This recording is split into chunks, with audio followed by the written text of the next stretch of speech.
Hello and welcome. And how's everyone doing in the Galactic Family today? This is the Galactic Family Podcast, where consciousness meets the cosmos and suppressed truths raised to the surface. Today, we're joined by Tony Rodrigues, author, remote viewer, and experiencer of the of the 20 and Back program. Tony's story is a powerful testimony of covert space missions, time travel, extraterrestrial contact, and psychic training within secret military operations. This isn't just disclosure. It's a personal journey through the shadows of a reality humanity was never meant to remember. Strap in. This one contact experience is one you'll never forget. Tony, welcome to the Galactic Family Podcast. How you doing today? Hey, I'm doing good. Well, I'm fighting a cold. Yeah, I see that. No sickness, but I'm okay. Good. Well, I'm glad to have you on, man. I'm glad you're feeling just a little bit better to be on. So can you start us off from the beginning? Can you recount the circumstances surrounding your initial abduction? Like, how old were you, and what memories stand out from you back then? Well, quite a bit. I was 10 at the time, and because it's been a subject of my book and all the interviews I've done, I've revisited it quite a bit. I think a lot of people don't have an incident at their 10 years old that they talk about very often, right?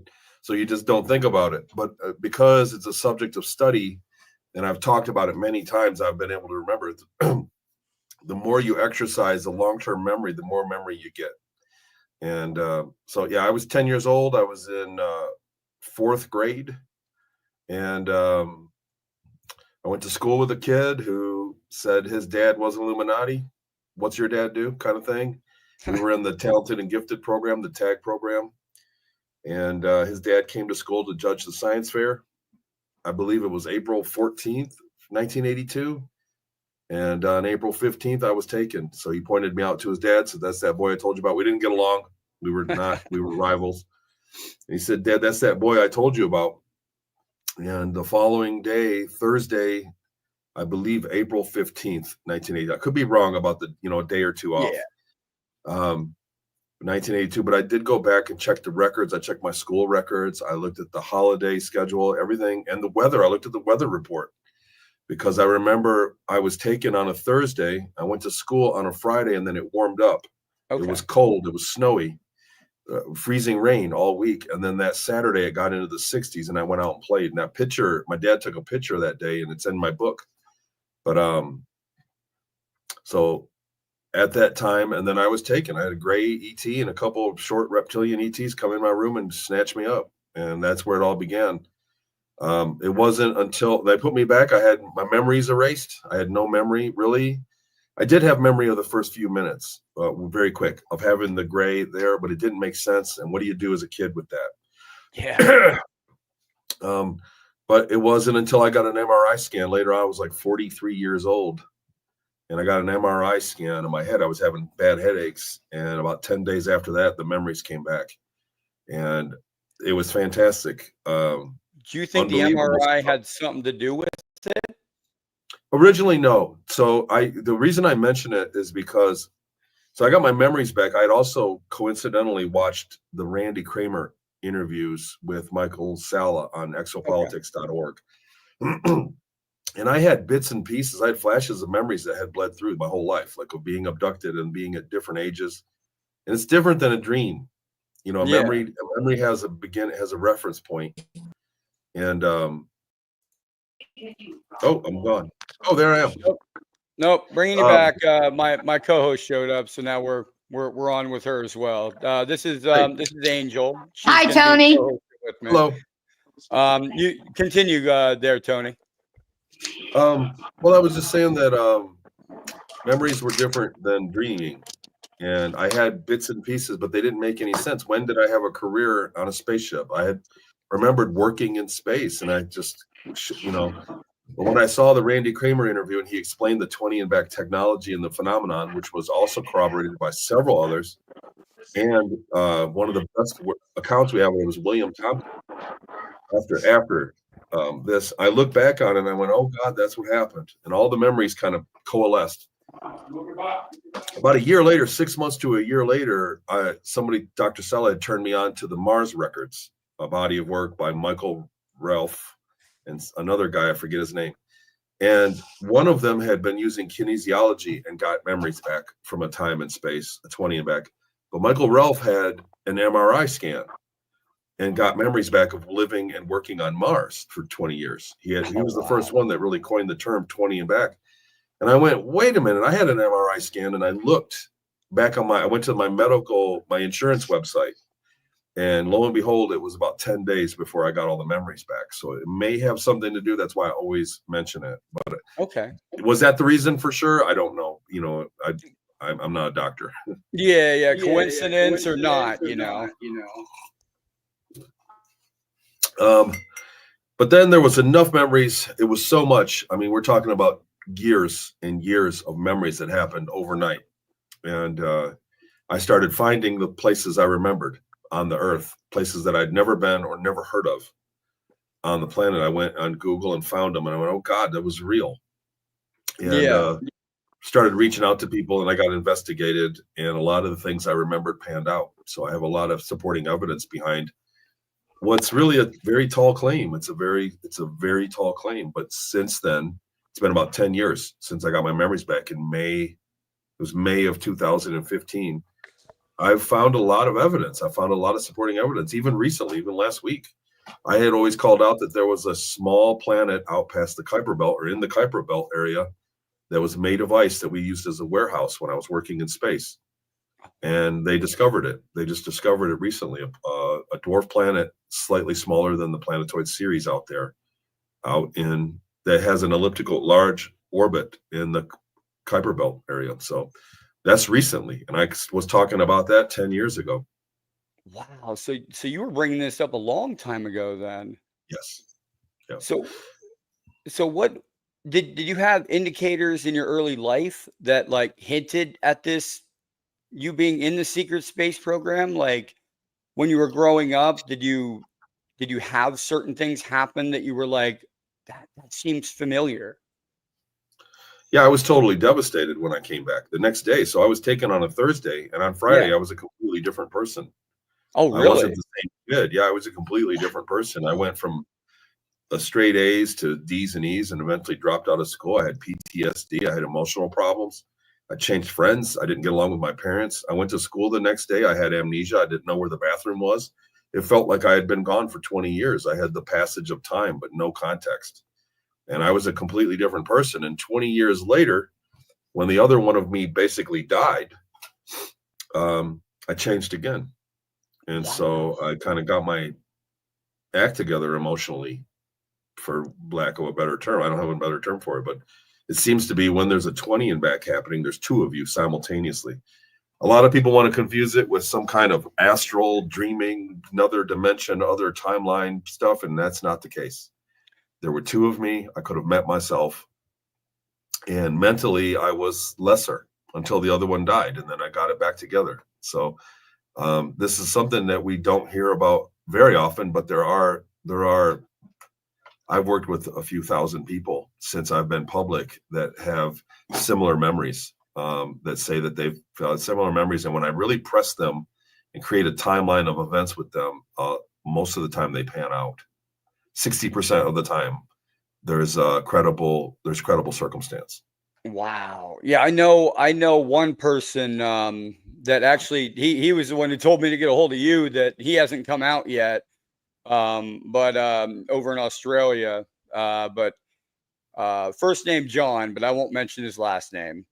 Okay. But yeah, he had a 20 and back that he remembers certain parts of it, told me to get a hold of you, and said you would be the best person to talk to, because it was like, so being introduced into it, right? Were you introduced into the SSP, and what was your understanding of its purpose at that time? Like you were a child at that time, like weren't you, or did they fracture? Yeah, when I woke, so they put me in a laboratory. I was standing there with a few gray ETs, Okay. tall gray, short reptilian ET, a couple smaller grays, and they said they wanted to borrow my consciousness to help them out. Would you care to help us? And I said, for what? And they said, for 20 years, you're going to live for 20 years. This is a huge, this is like a blessing for you. You're going to live longer that you would normally only live so long, but now you're going to get an extra 20 years. And I said, I can't do that. I'll miss my mom and my family. I'll be gone. And I was like, I've got to grow up with my sister and everything. I was like, I can't. They were like, no. We have time travel and we're going to regress you. You're going to go right back. You're going to wake up tomorrow, but you'll have lived 20 years and you'll be in space with us. And I was like, well, what am I going to do? What am I doing to help you? And they said, well, we don't know. We're going to find the best job for you. That's whatever you're best at is what you're going to end up doing. Okay. And they sold it to me, and I thought at the time, it was first contact. Well, you're a little kid. Yeah. And I was like, Battlestar Galactica kind of mentality. I thought that the next day on the news, we would see ETs. Right. And I was like representing people. And so I thought, yay, I knew you guys were real. I was excited. I was elated. I knew ETs were real. And they can influence your emotions. So Yes. they have telepathy. They can influence your emotions. So rather than be afraid, I was excited. And I thought I was doing my part. So they said, will you help? So I did give consent. They asked my consent, even though I was a 10-year-old. And I said, yeah, sure. And then they began the thing. I woke up in Kern, California, and I found a lot of documents. I found the paper trail and the personnel involved and the gaps in their careers because they were working for a black project that was unlisted, and the gap in the funding for remote viewing and psychoenergetics research in 1982, April of 82. And I woke up they there. Always say follow the money. Yeah, that's right. Well, since then I found the paper, declassified documents that show the hole in the project where they were using classified assets, kids. Mm-hmm. I woke up in a like a manufactured home, like a trailer, like an office portable in Kern at the airport with a bunch of other kids, and I had no memory of who I was, and I felt sick. And they began a trauma-based mind control program into remote viewing research and advanced psychoenergetics. And there's a great deal of evidence I've uncovered from that. In fact, I actually went back to the place. I set foot in the building at the very spot that I woke up. And so I never knew. The building's condemned or sold? Yeah, it's sitting there condemned. It's wide open. It's unlocked because it's condemned. It's just sitting there. I imagine it won't be for long that I went public with it. There seemed to be a pushback from the government. Like they were ticked off that I went there. I've had a lot of strange things in my life since then happen. Well, they don't want corroborating evidence either, because once you have corroborating evidence, they can't stop your story from being true. And if one thing is true, that would lend that the rest of it's true. And so I went from one compartmentalized black program to another. So when I was not good at it anymore, they sold me off to another program, to another one, and then to the space program. So that's what happened with me. And it actually goes to the whole thing now. From what you went through, kids are going through even today, from what I understand, from hearing all this UFO stuff from Jake Barber and all the rest of their people coming out with the UFO disclosure. One team said that he saw the containers and stuff with, he thought initially they were, smuggling narcotics, but it turned out to be people, so little kids. And then they had said, oh, but on top of that, some of those kids didn't make it through the program. And they had to emphasize they didn't make it. And I was like, oh, wow. So there could be any level of technology. Like if I would have died, that question comes up now and again. If I would have died in those 20 years, what would have happened? I was badly injured on a couple occasions. And they were able to fix me. Wow. And so they had incredible medical technology. But I don't know if when it comes to cloning, which was immediately banned as soon as they discovered it, they immediately banned it for some reason. Oh, that makes sense. Like, we don't need a bunch of us no, running around. definitely people are a better resource. And we're going into an age, I think we're going to learn the lesson. I think we're going to have to learn the lesson of AI that the space programs seem to have already learned, is that it's not trustworthy to give your whole life to. So the millions of robots that Musk is planning on having in everybody's house to do all their stuff for them, I think we're going to find out eventually is not trustworthy. And people are still in demand as the best source of labor in the cosmos, and we're extremely energy efficient. Everything you did last year used the amount of electricity of a 100-watt light bulb in 24 hours. So a 100-watt light bulb in 24 hours burns the amount of electricity of energy that a human being does in 1 year. So we're extremely efficient. Mm-hmm. We get better at things. We have intuition. We have the ability to change things when we look at them, and we're programmable and survivable. So humans are still the best form of labor, even though robots are going to be promising, and we're going to get robots, but I don't think that they belong doing everything. Well, I think it's more like Elon has his own agenda, I guess. He wants to mechanicalize a person and make him live forever or whatever. I don't believe that's the way we should be going. Not mechanical in nature. It should be spiritual in nature, more than anything else. Now, for listeners unfamiliar with the term, can you explain what a 20 and back program entails? Yeah, so I was 10 years old. I have a little graphic that I mean, a lot of people are taking at different ages, and they took me, and I woke up with no memory of who I was. They did a procedure, and I lived for 20 years. And at the end of it, they brought me back to the moon, base on the backside of the moon, and they put me through another set of procedure. They took out, I had implants, I had machinery in me. Okay. They removed, and they put me and gave me injections for days, and put me through some machine that felt like I was being incinerated. And I woke up back in my 10-year-old body. And the reason I suggest cloning is because, so when I was taken, I had memories of where I came from, mom and dad and my home, my dog and my life till I was 10. Then they put me through a procedure, and I had no memory of mom or dad. I had amnesia. And I lived for 20 years in these programs, and I had all those memories. Then they put me through another procedure, and I had my memories back of when I was mom and dad and where I came from, my 10 years, and no memories of the 20 and back. So I think it was a different body. Okay. So they clone you and take your consciousness, put it in that body. It goes for 20 years. They can time travel. Time, space is the same thing. And to go great distances in time, or space, you can go in time. I believe and this is just my theory. Yeah. From what I lived through. I don't know for sure, to be honest. I'm first to admit, I don't know it all. But I think they put you back in time and just kill the damn clone. That's it. And then the consciousness returns to the original body without the memories, and they send you on your way. I mean, it makes sense because of what they were doing in, like, I remember the Montauk program, up in Long Island, and they were essentially doing the same thing up there too, fracturing a child's mind with, magnetic frequencies and all this other stuff they were putting on a little child's mind. And it's also transfer. It's also this. It's also, they can do a lot of things with that kind of technology. Just like you said, they could literally make another life and then fracture that out and put you back to where you were.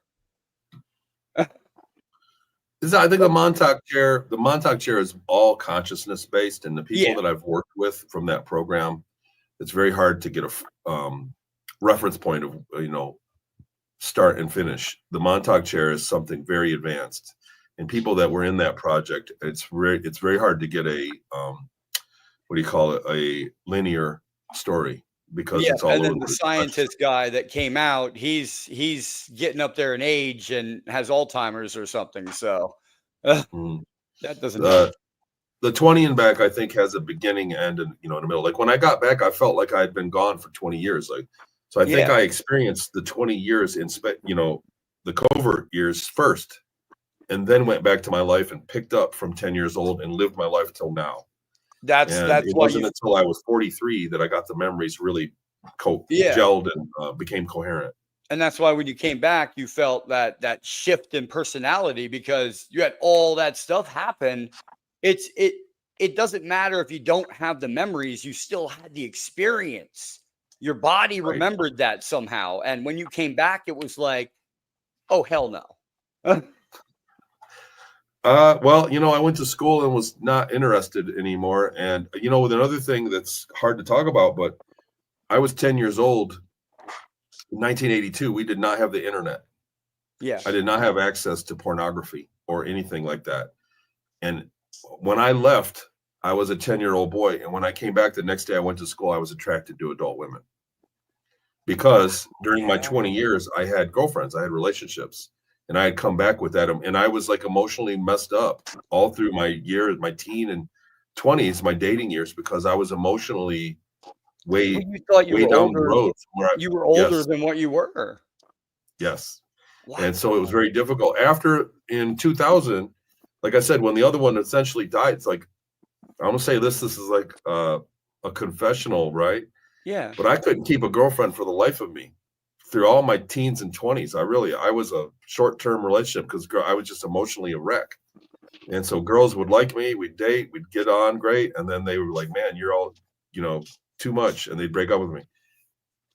When I do the timeline of when I was taken and add 20 years to it, I remember the day, there was a day I woke up and I kept saying, it's over, it's over. I could feel it. And I got it together. And 6 months later, within 6 months, I met my wife and stayed with her for 23 years. Oh, wow. So the emotional damage faded when the other one was gone. Do you know what I'm saying? Like all of a sudden, once it completely fades, you get back to you. Yes. Oh, okay. And that's what I found I've worked with over 2,000 people and done one-on-one consultations in the last 9 years since I've been public. And I find the same thing. That's the pattern that I look for. When did it start? I always ask them when. Now, everybody has all this list of things that happened to them. And I go, whoa. When? And they go, I don't know when. I was, how old were you? Yeah. And when we really look at the bullet points of because nobody has an ET experience once only. Oh, yeah. It's cyclical. It's never, no one's ever a one and done. Everybody has it happen many times. Yep. And so I go, when was the first one? Tell me the earliest one. And then I do that. I go, oh, you were 8 years old and it was in 1995. So what happened in 2015? I had 20 years to it in my head. I'm writing it down in a timeline. Yeah. And I go, what happened in 2015? They go, how did you know that? And I did the math. I went through all my case. That's what I presented this year. Okay. That's my lecture topic this year. And I found that it's about 66% of the people that I've dealt with has an event 20 years after their intake event. So it's like the other consciousness is fading out more at that time because the 20 years are up, and then it's like breaking through, like the normal, your regular consciousness is breaking through. I describe it like if your consciousness were water in a 5-gallon bucket, all of a sudden we pour it 2.5 gallons in 2 separate buckets.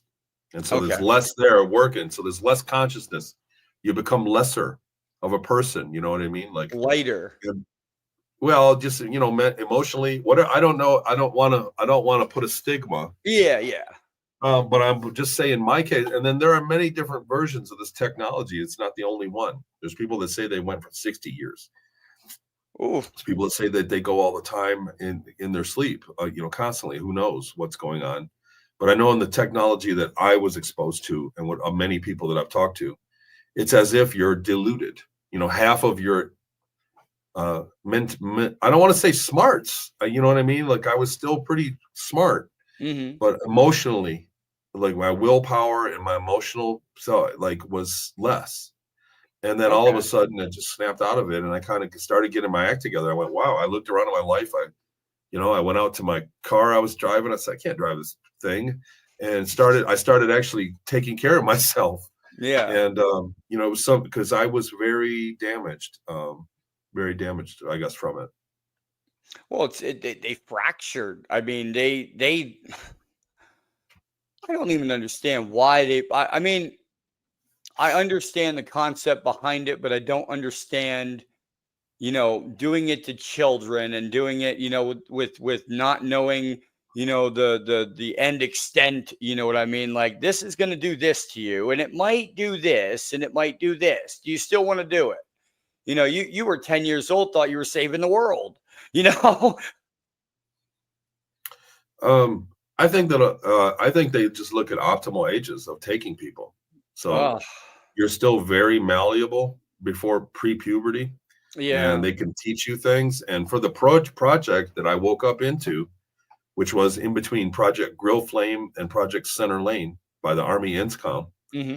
and in conjunction with the CIA and the FBI Special Services and a bunch of other and I found all the data for this. That project was to match the Chinese remote viewing, where they had children doing remote viewing. So it was counterintelligence, and they were trying to develop countermeasures for remote viewing, and that's what the funding was about. So they ran kids through, and it was perfectly legal. There was a California special district, and it was perfectly legal what they were doing. I That went back and found they still have the buildings classified as a California special district, and local law enforcement and local military police do not have jurisdiction inside those buildings.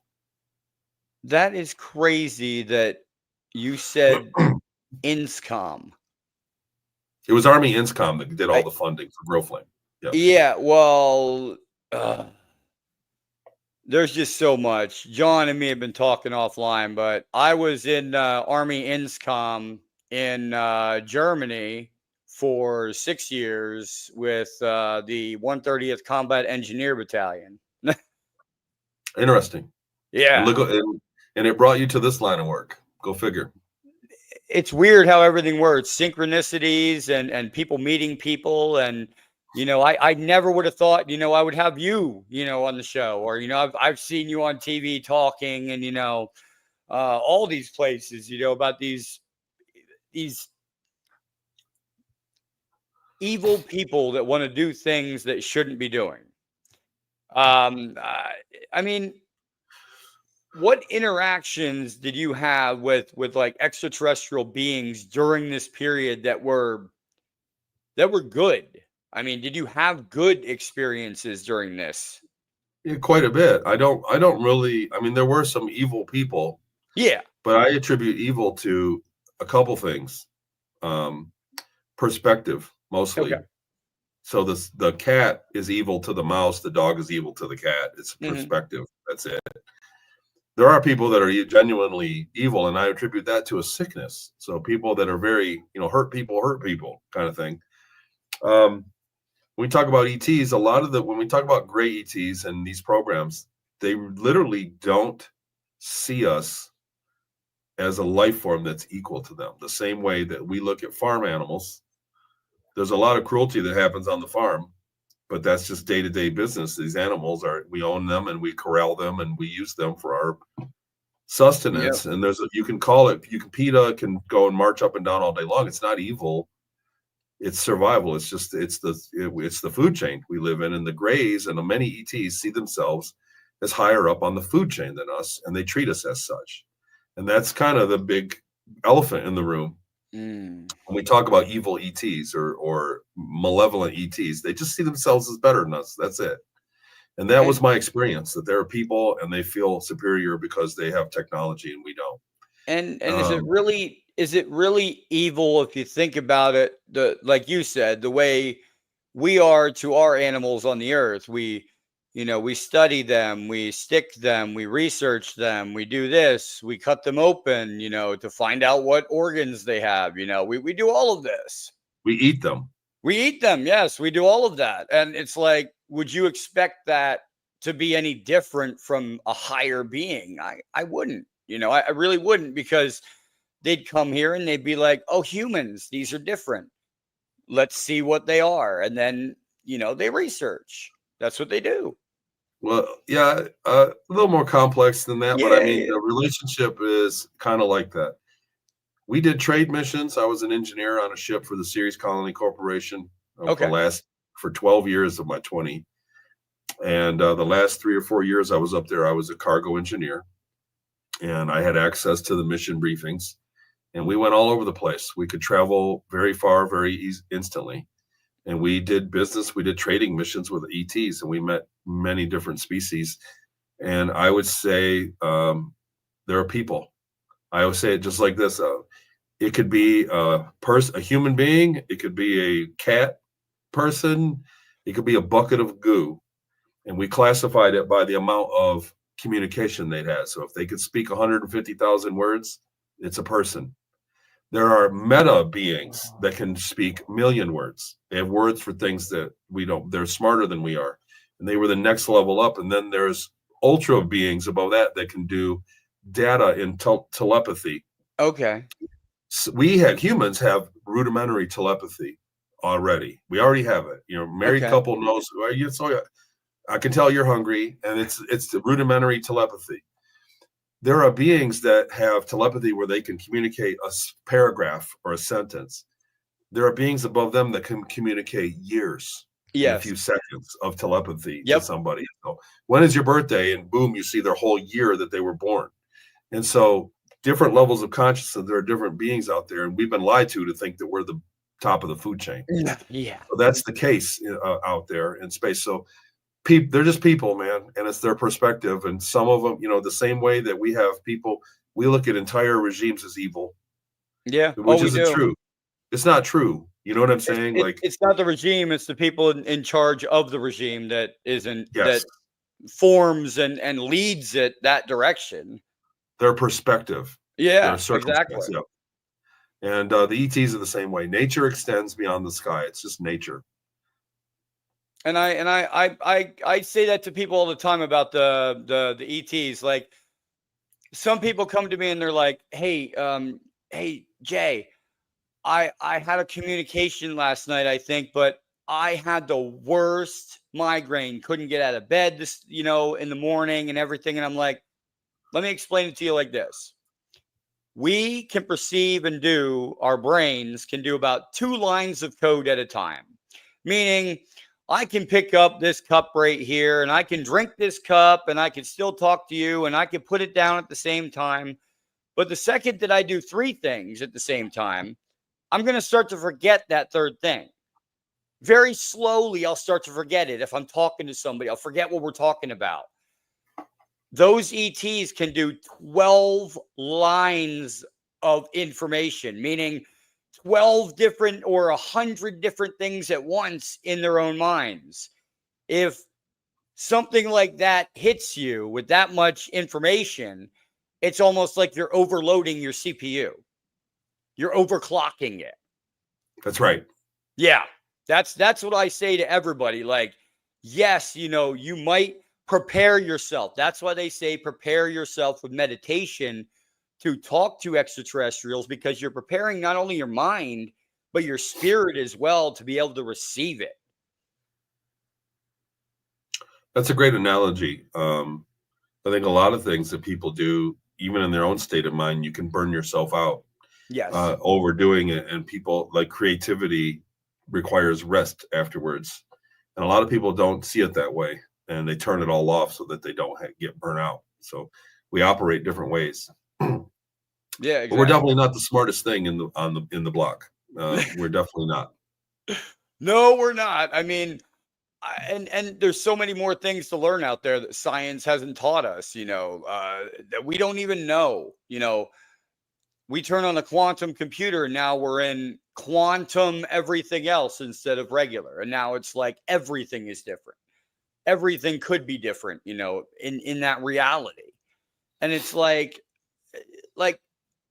so you were in these programs, you did the 20 years, you returned to Earth. Now, you said about the PTSD. Was it like, it was the 20 years that you had that shoved into like a 10-year-old's body again, and then you were just like, what challenges did you face every day? I mean, was it just like you said, like you lived 20 years, but now you're 10 years old again? When I went back to 10, I was emotionally devastated. Oh, So from what I'd been through, I had been abused. I was yeah. privately owned. I was sexually abused while I was up there, while I was down in the program on the Earth. I had been injured, been through a serious injury. I had been overworked, and I had relationships. I had girlfriends. I had a career. So kind of like when you settle into a career for a long time Yeah. and you do your job, you really don't want to go back to school.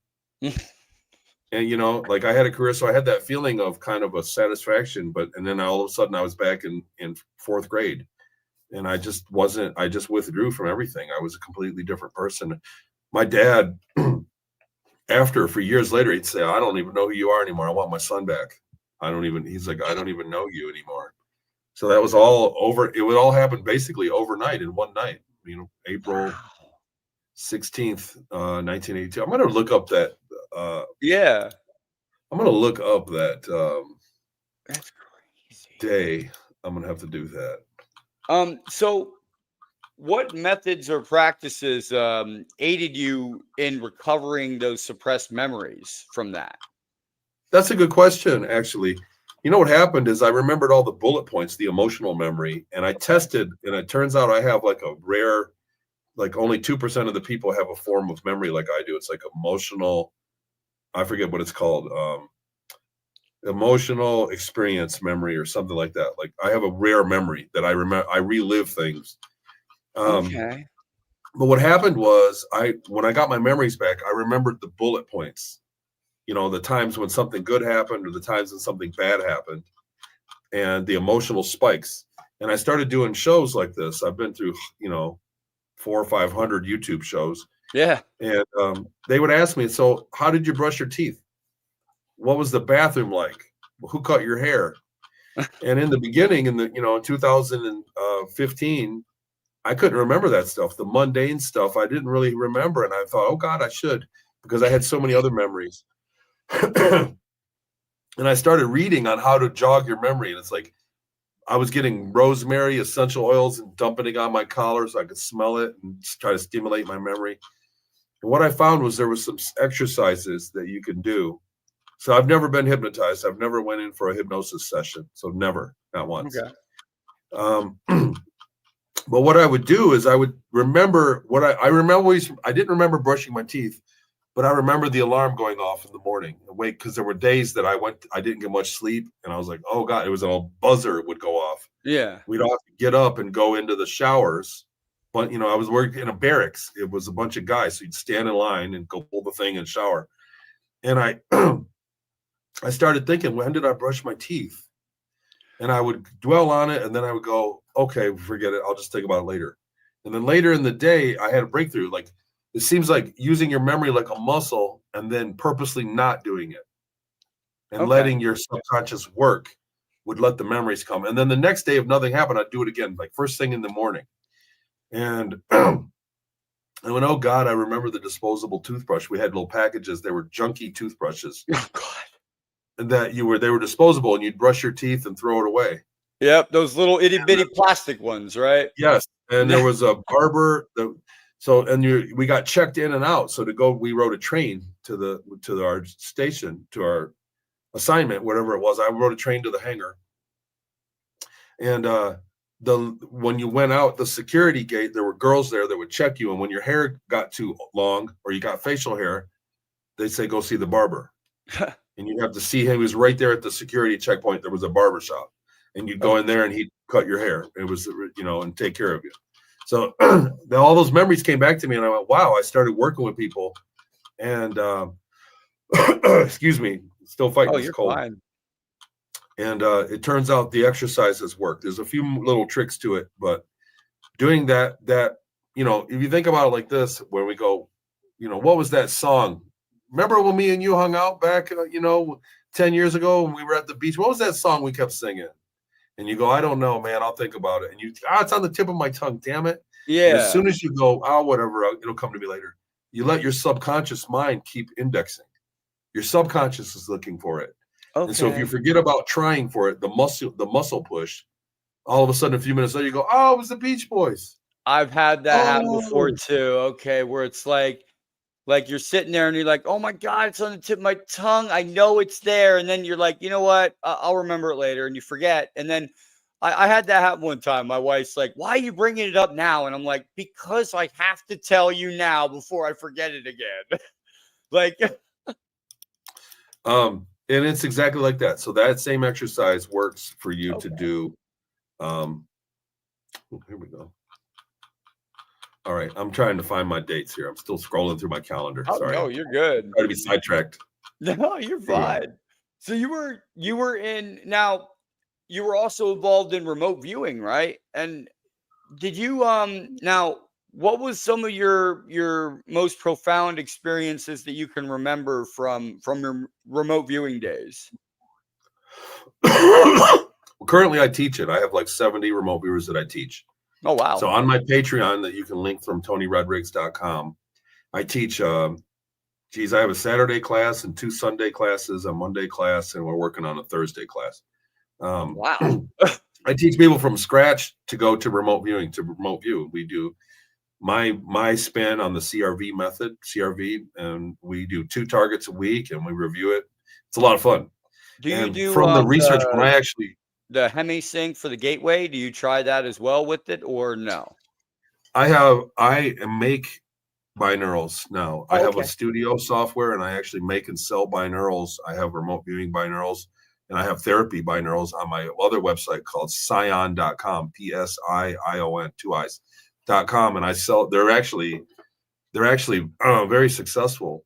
Excuse me. But I make those for that purpose. They help for the remote viewing, but it's later on. Like I like people to learn the remote view without them in the beginning. Yeah, But, learn it without it because it's almost like using a crutch to try to get there, and then you don't fully develop, and then if you're not using it, you can't get to that. It's true.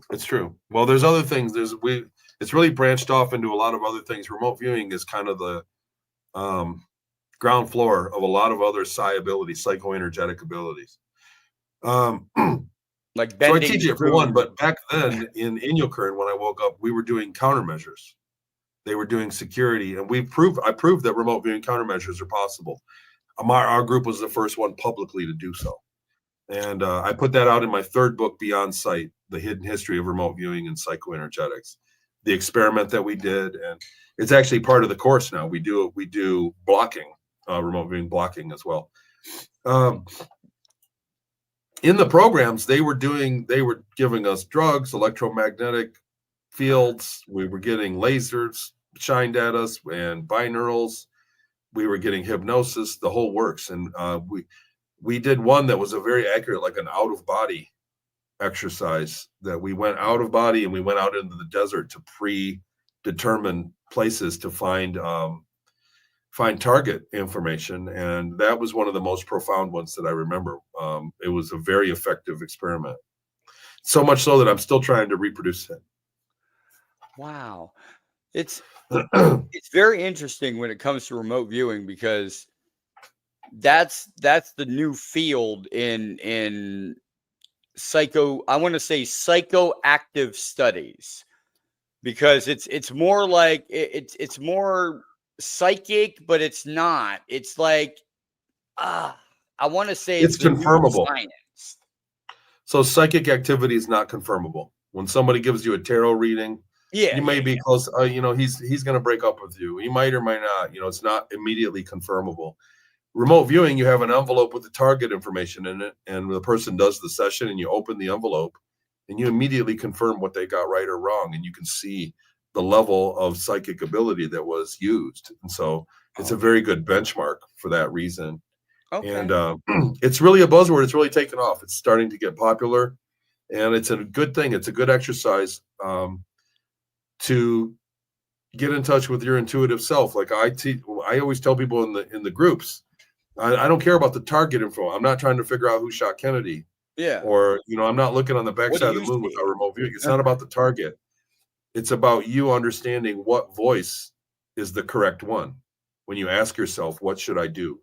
What is the target? There's a series of things involved in your mind. You have all these inner voices that play this BS, but one of them is correct.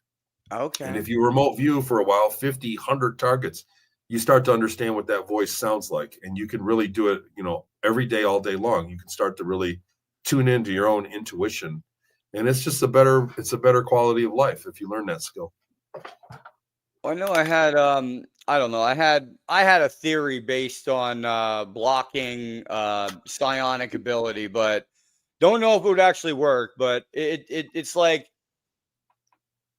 you put a compartment like about maybe an inch wide or half an inch wide around the building. Fill that compartment with a white noise generator, so it goes all the way around the building. Then within the white noise, you're also pumping in frequency modulation with sound, different sounds in that spot at the same time with the white noise. So if a remote viewer, what I was trying to say was, if a remote viewer tries to go and look into that, it's almost like trying to, like these children that are trying to read their parents' minds that can.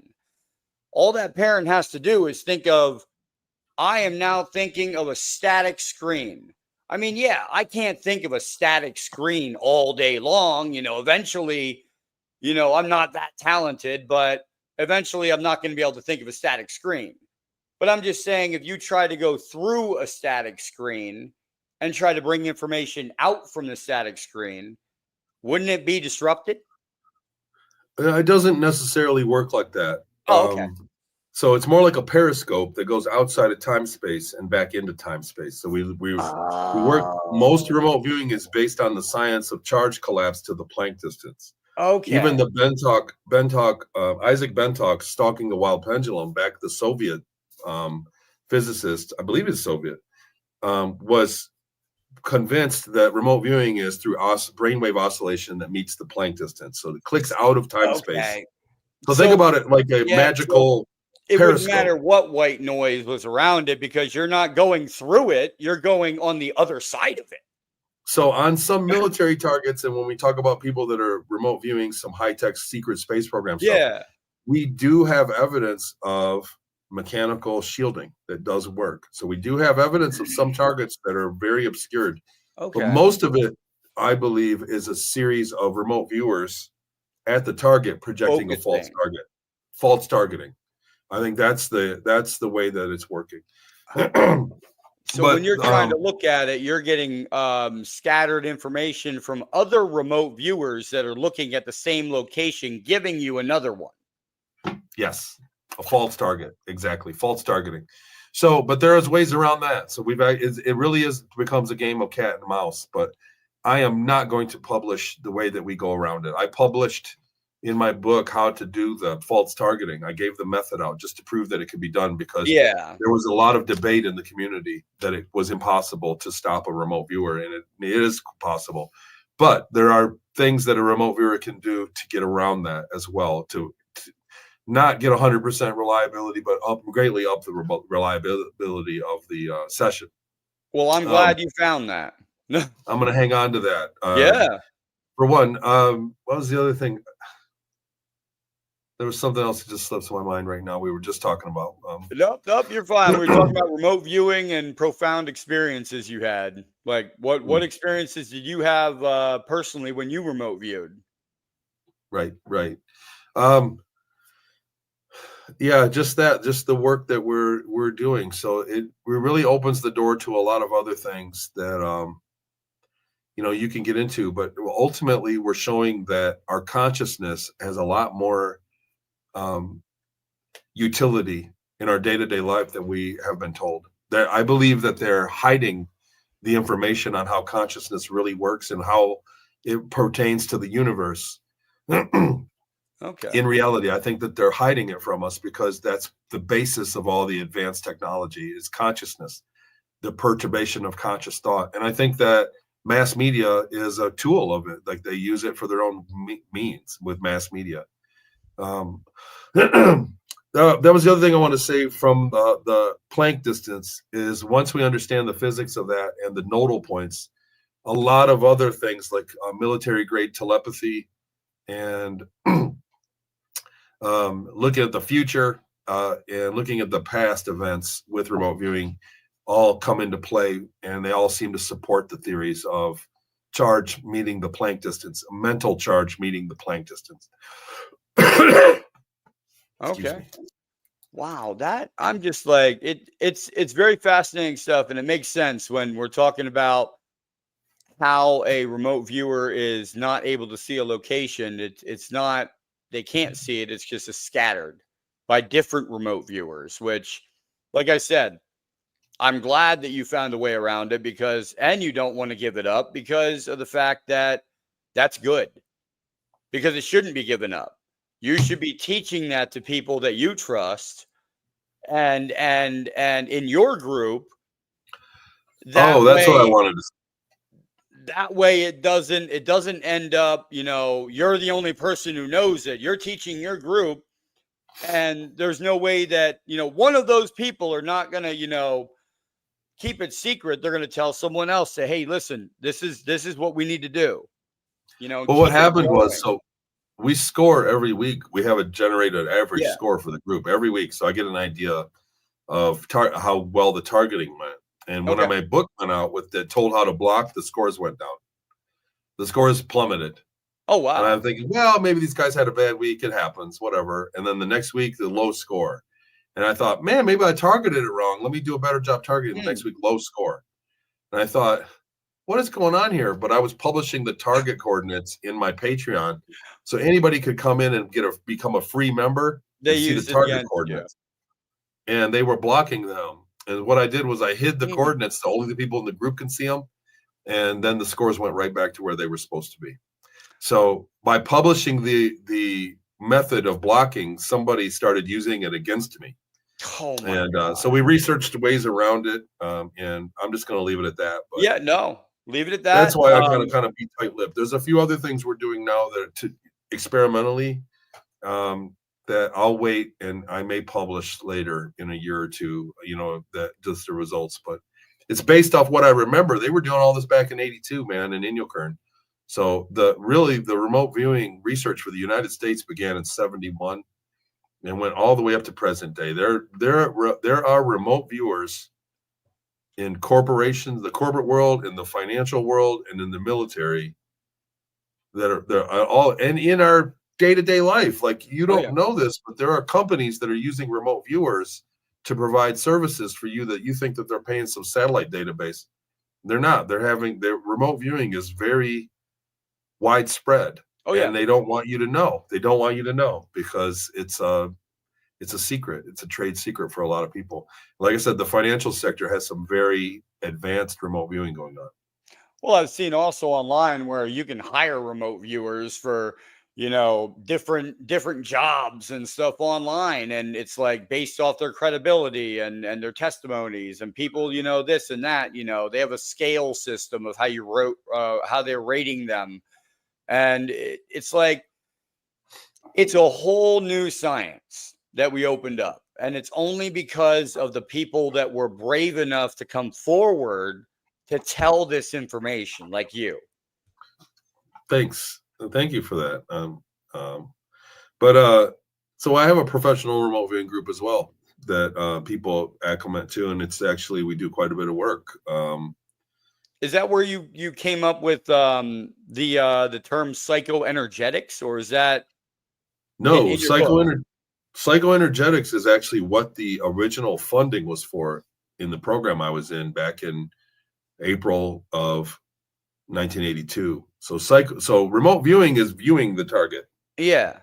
Imagine looking at a target. Psychoenergetics is interacting with the target. Oh, so they can change. I know exactly what you mean. There was a guy in the Gateway program, I believe, or something like that, said, or the remote viewing. Maybe it was Ingo Swan or something that said that he had been given a task to a location, and it was a CIA secret site, and he was walking around like he's a spirit. He opened this filing cabinet up and was able to read like a file out of the filing cabinet. Is that what you mean? Well, that's in the same family, but that's still viewing. Wow. He was still viewing it, but they are able to induce healing on people at a distance or harm. They were able to change the perception of temperature at somebody at the target site. They can change the passage of time. Wow, the time is flying. They can make it to where people at a target site perceive time differently. What do you mean with temperature? They can make it to where you all of a sudden get cold or hot in the room you're in. Really? Yeah, because they're perturbing you, not the room. Do you understand? So they're changing your perception of temperature. Okay. And so there are methods to do that.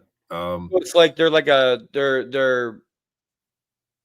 I want to say it's like almost like a mind connection that they're making with you to a connection in your mind to control that aspect of your body's heat control or something. Psychoenergetics. And they could actually change the temperature of the room as well, physically change it. Wow. So there is paperwork.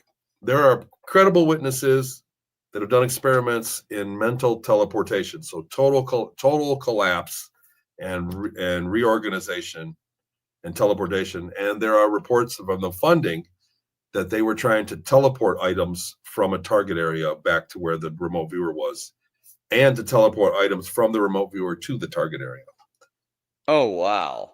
Yeah. So I haven't done that. We haven't done any of that. I don't have any personal experience with it, but the funding was there and they were very excited about it. There's a lot of paperwork in the declassified library.gov, CID, the Freedom of Information Act. Yeah. So there is evidence that they were researching teleportation with psychoenergetics. So do you believe that the government they stumbled upon these texts from ancient days that said humans had psychological abilities, and they were like, you know what? Thank God, that Hitler didn't find out this, or maybe he did, but he didn't have the right people. And the U.S. government looked at it and was like, we need to do this so nobody else does it. And then they started training psychoenergetic people. I mean, but do you think that it's like a normal? Do you think these are normal evolutionary abilities that are like that we can gain, or is it? So the first remote viewing was like 580 BC. Was the Oracle at Delphi remote viewed what one of the kings did? So it's been with us all along. If anything, it's been suppressed. The governments came along and told everybody, no, there's no such thing. And they made anybody that's psychic a laughing stock with tarot cards, tarot reading, psychic hotline. They make you believe that it's not real by scamming people. They were fully aware of it all along. The governments have been using it all along through history, psychic ability, psychoenergetic ability. The other thing is the official story is that when Germany fell, that the United States got there first, and they chose the rocket program scientists. And when the Soviets got there, they said, no, you got to divvy up some of the scientists with us. And the United States gave them the psychic research. So the Soviets took the psychic scientists from Germany, Nazi Germany, and the Americans took the space program, the missile program. And so the Americans had the head up in aerospace, but the Soviets were way ahead of us in psychic ability, and they started to use them in espionage.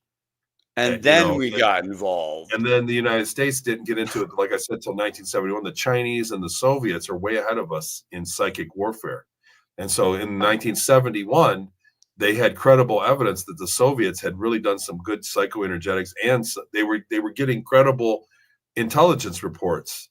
And so they developed the United States psychoenergetic and remote viewing thing through the Stanford Research Institute, which seems to be a CIA research center. Yeah.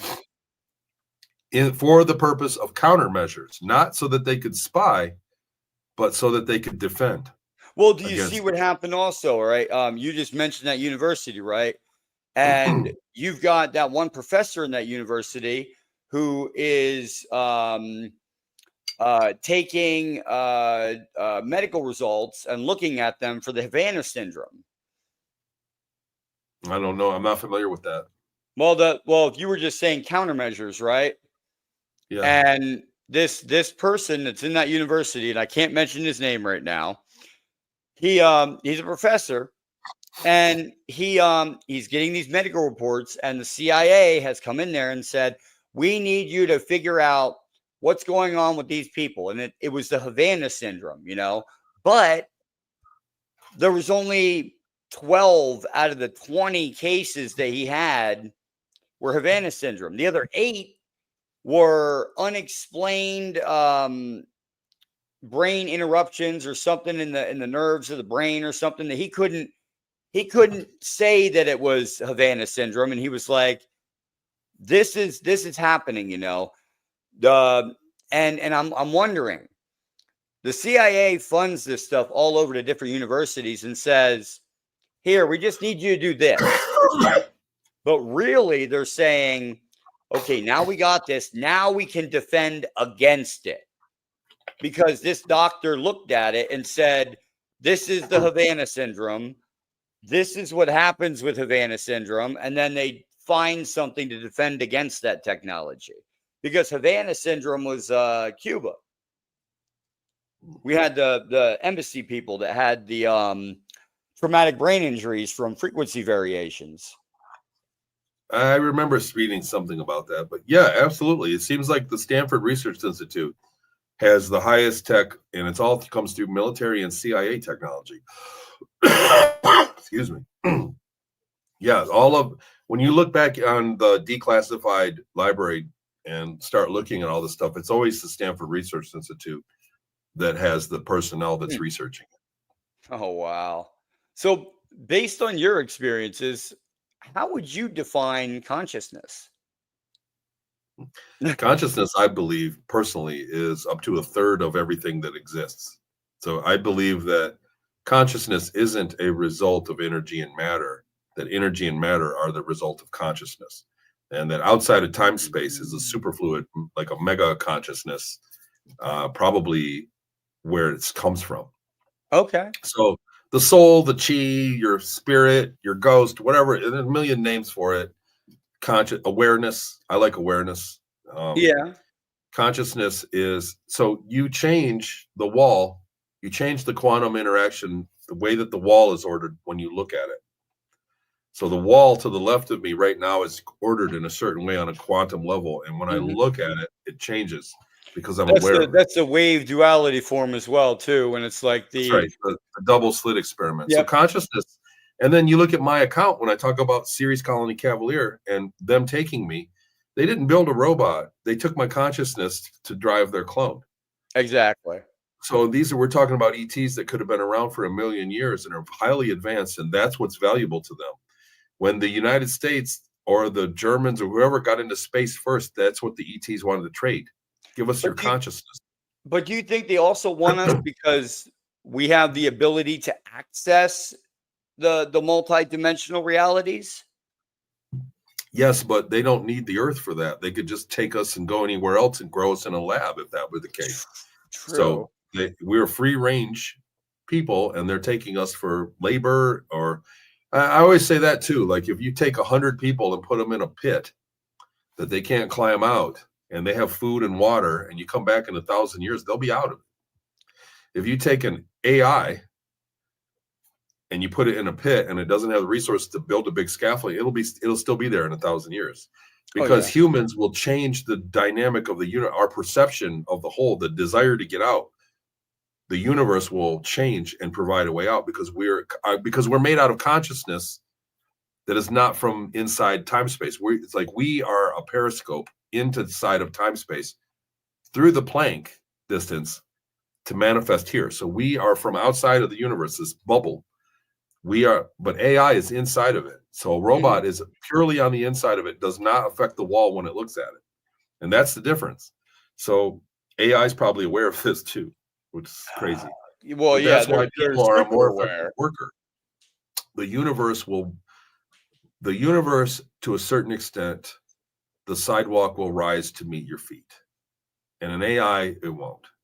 And so robots will never replace humans for many things. So just because of that reason.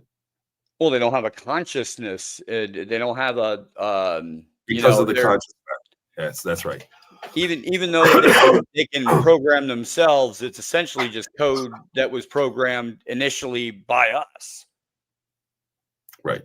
Well, So they're it's just not even as individual. aware. I like AI is not going anywhere, and I actually greatly enjoy it now. Like Yeah. I'm happy that we have some AI, but I don't think it's going to be the boogeyman. I know, and I think AI realizes. I think that we are just have been artificially tricked to not believe in ourselves and not see what we really are, and we're very, very powerful. So when you're all right, you run your remote viewing group and everything. How do you deal, or how do you approach the ethical implications of using it? Like, do you, when you pick a target, are you like, this is a supposed secret lab in the middle of the desert. We don't know if it's here or not. Let's see it. We're not looking at, the NSA building, or, we're not looking at like the underground bunker in the Washington. I don't know. Like, how do you deal with the ethical? Well, so when we're talking about accessing information outside of time and space, so Okay. so you are always giving off energy charge, Yeah. and some of it makes it to the Planck distance, most of it doesn't. So imagine you're spitting out ping pong balls of electricity all the time, and once in a while they make it into this little tiny solo cup randomly. When you find the right brainwave state, you start to spit out a lot of ping pong balls and make it in a lot of solo cups. You hit the Planck distance a lot, and you can communicate data that way. So that's essentially psychic phenomena. That's how psychic phenomena works. Okay. When you're in the right meditative state, more of your charge collapses all the way down to the exact distance of the Planck. Outside of the Planck, outside of time space, I don't believe there are any secrets. I think that when we're in our deep dream state, in our theta state, we're communicating and we're accessing that data. And I don't think there are any secrets. We're foolish to believe. That's why all of the ancient philosophies teach us what we're starting to learn with science now. There are no secrets. God sees everything, right? That's what the Christian Bible says, and the Islam and many religions say. But the reality is that consciousness, awareness, there are no secrets. There's none. So when you talk about the morality of remote viewing something that's private, the reality is that nothing is private. No that's thoughts. Very true. So, and then the other thing is when you talk about like if I'm remote viewing, we're targeting, the Eiffel Tower, and there happens to be an underground alien base underneath of it, and we start seeing alien bases. That's not our fault. Oh, yeah. To quote Russell Targ, one of the original people that developed remote viewing for Stanford Research Institute, was high up in these programs. To quote Russell Targ in his book, is the more you try to hide something, the brighter it shines to the remote viewer. I guess my right question will be, since you know about the program and now you have your own program, you stay away from the other government program. That's right. So for the purpose of learning remote viewing, we do mundane targets only. I'm not, like I said, I'm not trying to solve a mystery. Yeah. With the target, or look at a lot of remote viewing groups you see on YouTube. They do sensational targeting, and it's for the entertainment factor. It is entertaining to, who shot Martin Luther King and the last stand of, the crucifixion of Jesus. You see people doing these incredibly turbulent targets, and these are very, very proficient remote viewers, people that have done it 10,000 times. So they're doing sensational targets, and people think that's what remote viewing is, but the reality is, excuse me, we can remote view the bench down at the park. We can remote view the fountain at the mall. Who's that? How many people are at the fountain at the mall right now? Right. And it gives us simple targets, and we can confirm it, and you get the practice, and it's enjoyable when people really describe it. And then we do the reveal. It is really a fun moment. But the idea is that you get good at it. You have to keep doing it. You have to build the muscle of it. And like I said, I got into it when I went back to Inuko. I was researching for my testimony. I was looking for evidence. I was going to speak at a conference a few years ago, and I was like, I'm going to go there. And I went there with another podcaster, Tyler Koala from Journey to Truth podcast, and he filmed it. We actually filmed some when I went back to Inyokern, and I knew my way around, and it was evidence. It was supportive evidence.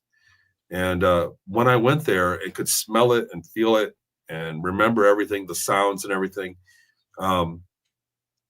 A lot more memories came to me, and the memories of the remote viewing experiments and what we were doing there came.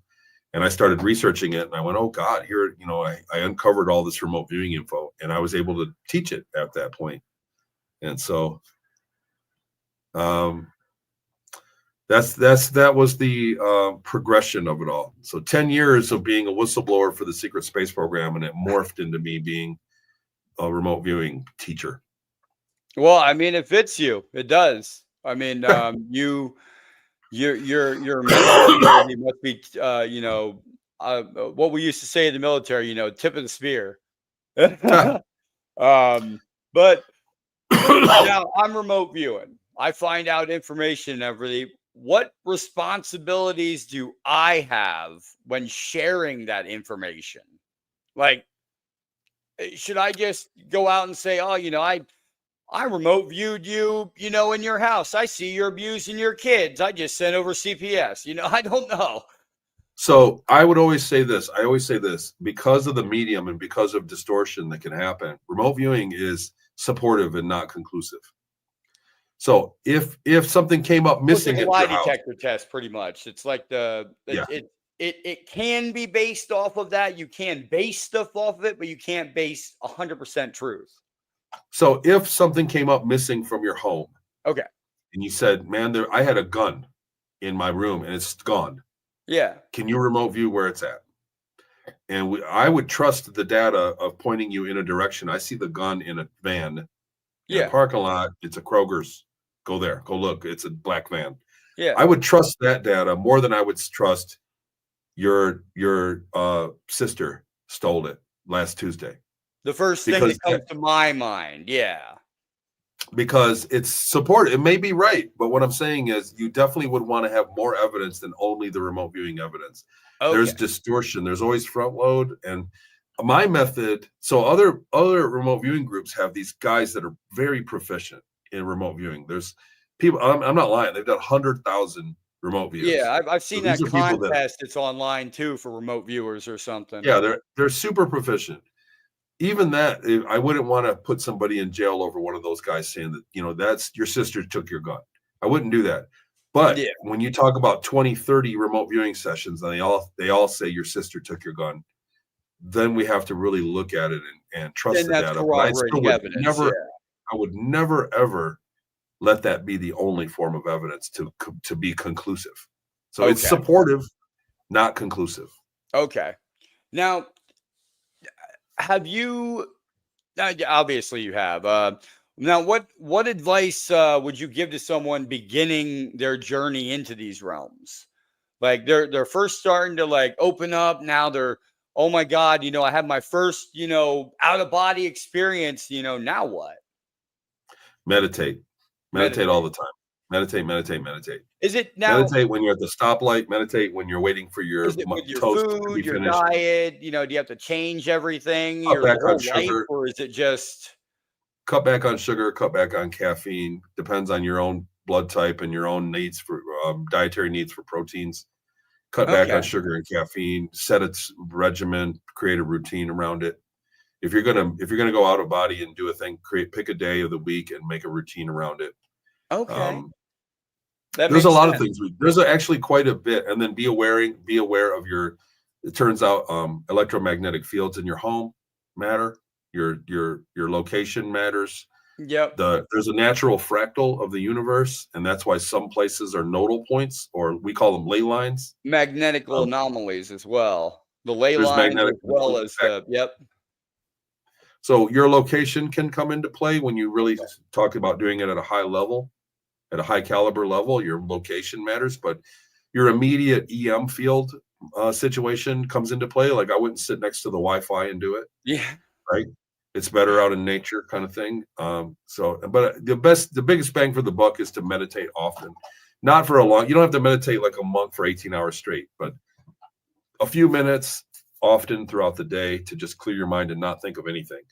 Just no thoughts. Just shut it off.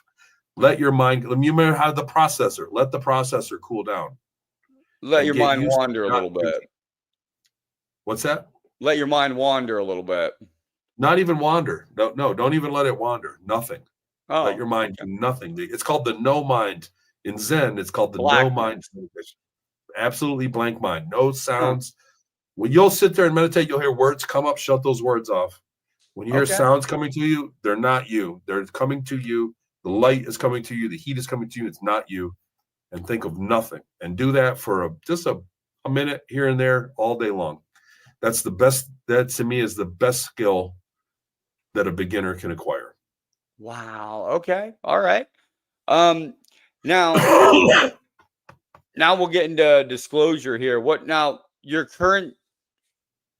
your thoughts on the current state of disclosure movement regarding the extraterrestrial life and the SSPs? Was it, I think, is it coming out more now because they need it to come out, because it's coming to a point where it's like, we need more funding. We're not going to get it here. We got to get it over here. I don't know about that. I don't know about the internal struggle. I know that disclosure must happen, and they have a major plan of what they want everybody to look like when it does happen. Like what, and they've already disclosed. They told us about the UAPs. They told us that these craft can go underwater and then back up into space in 2 minutes and back down. And nobody blinked an eye. Nobody really understood the real meaning of that. Oh, I was sitting there jumping up and down in my chair when I was watching the congressional hearings, and they got up there and said, yes, we have non-biological entities. And I'm like, what? I'm like, did you just hear that? And I started jumping up and down. And everybody acts like it's not what it really is, which is the most profound thing they've ever announced. What people don't realize is if those craft can fly like that, then all of our science is wrong. Nothing. Is wrong. It means that academia needs to hit the bricks. They're completely wrong. All the physicists are wrong all day long. They're completely wrong. And they've been beating us over the head with their physics. When they talk about extraterrestrials not existing, they say, well, there's no physics. We can't get there. We don't have the physics to go to another world. They could never get here. That was a major argument. Well, they tried to explain that when it came to like the the scale, the universal the scale for the universe, universal scale, the civilization scale. That's what it was. Like class 1, 2, 3. I'm sorry, I saw the one quote, but what I'm saying is that means that entire argument is taken off the table, because now deep space or nearby space is completely accessible with this kind of craft that expels that kind of energy. So automatically now we can make it to the next star very quickly. So that argument is off the table now. And most people don't realize what that means. The other thing is, when they said there's no ATs out there back in the 70s, they said it's because we don't know if there's any planets around any stars. So we don't know if there's a planet out there. So we can't assume that there's life. So science, which is BS. It's the other way around. We have one star. We knew that there were 200 bodies around it. That's ours. Yeah. And so we must assume that there's bodies around all the stars. But now we have exoplanets. Now we have the ability to find exoplanets. So it's absolutely a certainty. Now with the UAPs, we can travel from, there's physics proven. Yep. We can travel to near stars. And now with exoplanets, there's numbers that prove that life is likely. And so they have disclosed, and nobody cares. And people are just, that's how programmed we are. We've been programmed to laugh at this stuff. It's been on the stand next to the National Enquirer at the grocery store our whole life. And so we think it's a joke, and it's the most important thing that we could talk about. I'm just like, Grush should be given the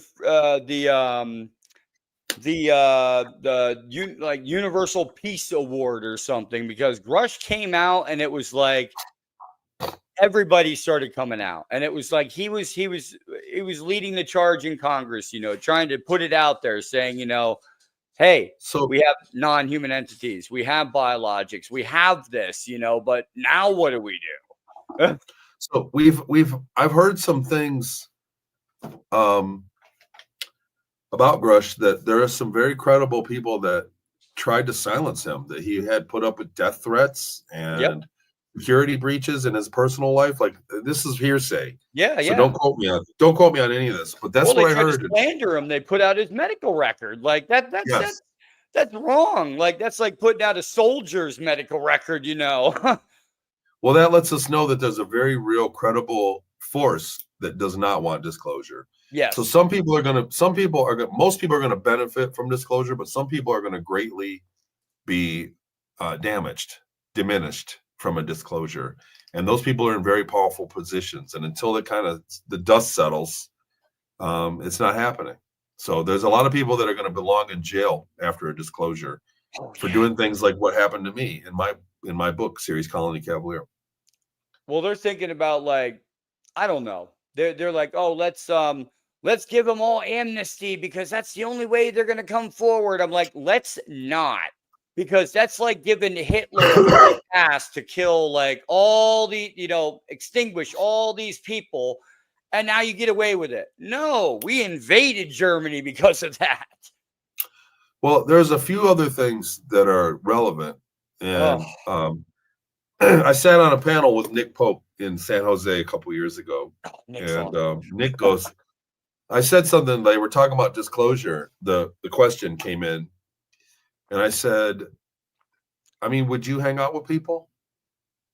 There's a lot of places you can go now, and if you wear a red hat, people want to beat you up.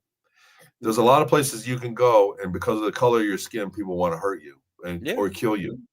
There's a lot of places you can go that you just have something nice, they'll take it from you.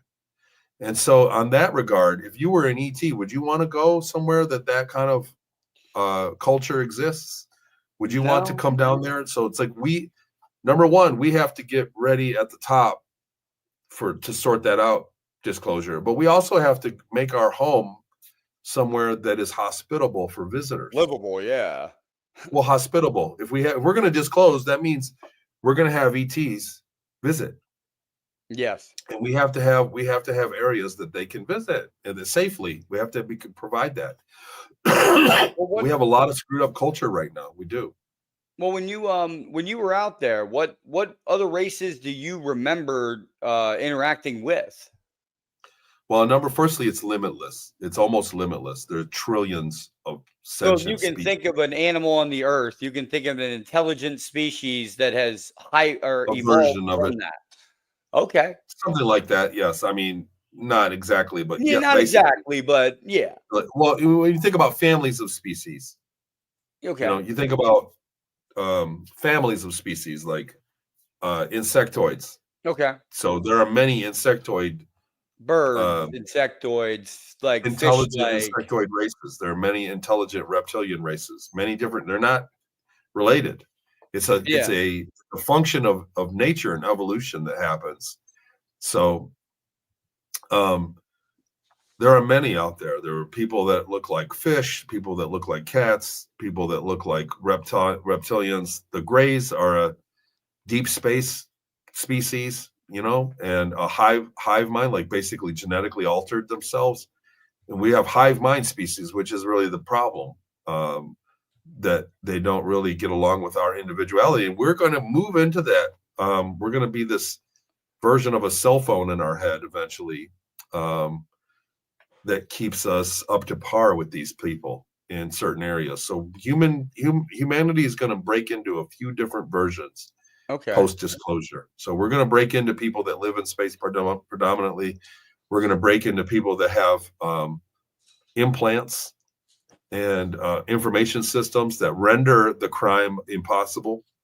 And we're going to have people that are spiritual that want to retain their sovereignty and just not participate, like the Amish.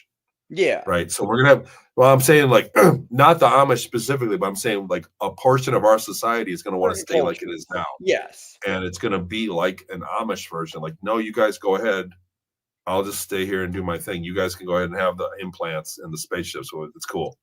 And so we're going to get different levels of existence for us It's And I like think people will Elon be able Musk to move saying back and about forth. colonizing Mars, yeah, we might colonize the moon, but they will be essentially, once you have a birth up there, that's a different civilization growing.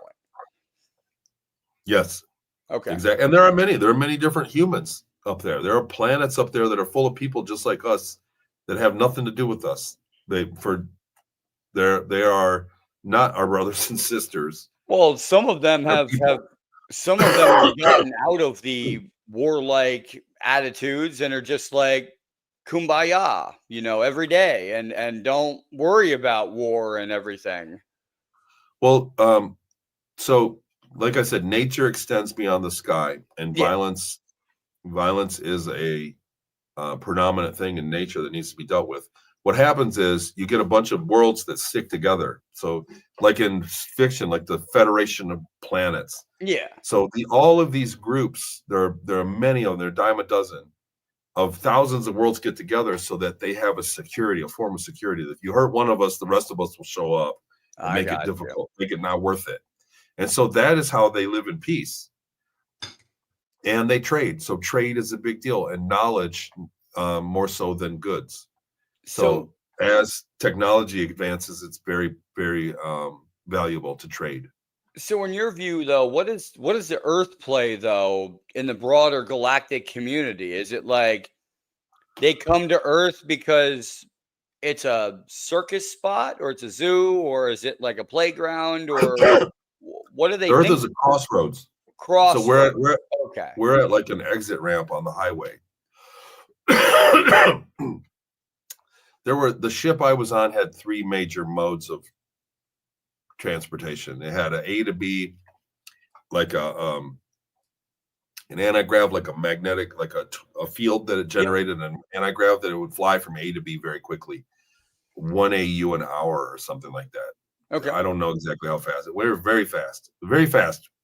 And then it had the ability to jump, to create a small wormhole and jump about a third of the distance or a fifth of the distance across the galaxy per jump. And then it would wait for 20 to 30 minutes and recharge and do it again. And that's how it hopped.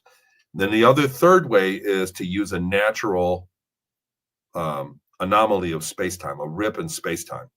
So there are natural you're right, areas where it would go, like not a black hole, but like a tear, like an anomaly, and it would use those to go to other galaxies. We could go to like 18 galaxies, and then you'd have to find another one and go through a different one to go. You know what I mean? To navigate. That's one of the things. That's one of the things that I was theorizing too about space time, is that you could ride space time just like a wave. Yes. And so the Earth, our solar system, is nearby one of these anomalies. So we get a lot of traffic. And as a result, I think it's the Earth is seeded with humans so that they can come and take us for genetic things and just go. Like, you're coming into this galaxy and you paid to go and mine this planet.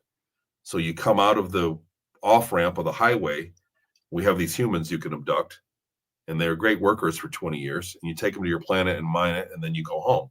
But so is that the only mission it's an economy they have for us? like is that the only missions they have for us, though? Just as like workers? No, I'm saying no. That was just an example. Okay. So it could be anything. There are people that get abducted that have very positive experiences. I've had one. Yep. Yeah, so it's happened. So the thing is, people that research ufology go, none of it makes sense. It's all gibberish. But the reality is that's how many different species are interacting with us. Yeah. Is that the purpose is just so varied that it looks like gibberish to a researcher. But humanity is growing and progressing. Our mass consciousness is progressing to the point where we get to join them soon, or they have to kill us off. And I don't think they're going to do that. No, I don't think they will, because, so let's look in the chat. We covered that earlier, lady. So robots are not more efficient than humans. A human uses in 1 year the same amount of energy that a light bulb uses in 24 hours. So we're actually we covered that earlier. And robots can be hacked and taken over and can be a security risk far more than humans can be. Yep, we did actually cover that, and I do really agree that humans are more biologically contained for energy. Well, I mean, everybody has their own disagreements, but I mean, because you can also do the potato test or whatever. I always do that in class. You stick the light bulb, and then you stick the potato, and you have the two leads going in, and you can light up the potato or whatever with light, and it lights up, and it's like, it's light. But you can do the same thing with the human body. Is a generator like itself. It generates its own magnetic field. Well, we're extremely efficient. We can be trained to do many tasks. Certain robots, you'd have to rebuild them. And we are going to find out. We're going to get these robots that Tesla bought. We're going to get all these. I wouldn't say robotic. I'd say biomechanical. So a robot that's bio. That's like a biologic. You mean a human? Programmable organic matter. Like a human. Damn it. I knew you were going to say that. The other thing about humans is that if you put us on a planet and teach us to mine things. No, if you put us on a planet and teach us to mine gold, and you come back in a few years, there'll be more of us. There won't be more robots. That's true. So humans are the best bang for the buck all day long, and it's never going to change. So based on your experience and knowledge, what do you foresee for humanity's future in terms of like the spiritual, technological advancements that we're going to be coming up to?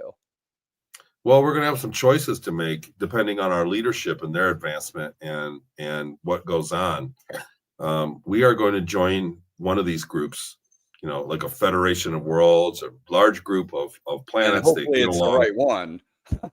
Well, they're all going to be the right one and the wrong one, right? They're all going to. It's this intergalactic NATO structure thing. But we're going to join one of those. We're going to get access to their technology, access to their knowledge, and we're going to go to the next level. And we'll probably begin to live longer. That we'll use technology to do life extension, and it'll be a different animal. And we're going to see that where we're at on the progression of intelligence changes. People are going to start to aspire to be something more than what we are now. And so over time, we'll make it to that next level. It's just another octave of existence. Okay. So what gives you hope? Because I'm looking at, and listen, I tell all my viewers all the time, I say, you know what? I don't watch the news. Well, I do. I watch it once a week.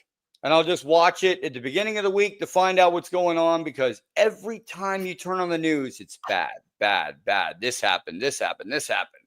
And it messes with you when you're thinking about that kind of thing. You can't get into meditation or something, because the news. And that's why. Yes. So the news is artificially bad like that, the same way that our entertainment is. I just went to last week, literally, I got this cold I brought back from the UK. I went to the UK last week to present. I presented at the Galactic Spiritual Informers Connection conference in Devonshire, England. It was a beautiful experience. What I noticed was that I was shocked at how well-mannered everybody was. Even the thuggish people in the UK were actually quite well-mannered. Okay. It was very calm, very easy. But then when I went back to my hotel room and put on television, there was no violence. Nothing. All of their shows, even the commercials, everybody was well behaved. It was the programming. They have their own version of programming that we don't have in the United States. When I put on TV tonight, even a comedy will show somebody being murdered. So we have constant violence. And the net result of it, psychologically, it affects young men the worst. When you bombard trauma in television, it affects young adolescent men the most. And what it does is the net result, it makes them have a general feeling of hopelessness. And we're seeing boys stay in their mom's basement till they're 30. And it's because of all this trauma in media. So we're programmed in a certain way. The news is a programming. And what gives me the most hope is that a lot of people are watching shows like this and learning that That's all it is. And when you realize that they're programming you to be afraid, it doesn't work. The psychological trauma, because I'm working on learning things. I also want to say to the lady on her point about humans and their trauma, it can be deleted. Memories can be locally deleted. So they can traumatize you and give you amnesia and traumatize you again. It's amazing. But I'm working on learning software based on the school that I went to when I was up there. In Ceres Colony Cavalier, I was retrained when I was on Mars, and I've been developing learning software it's been 3 years now. I've been working on it. And along the way, the audio products, and it really goes into subliminal and binaural programming. We're really programming people, and it's extremely easy. And what I realize is that we are incredibly programmed already.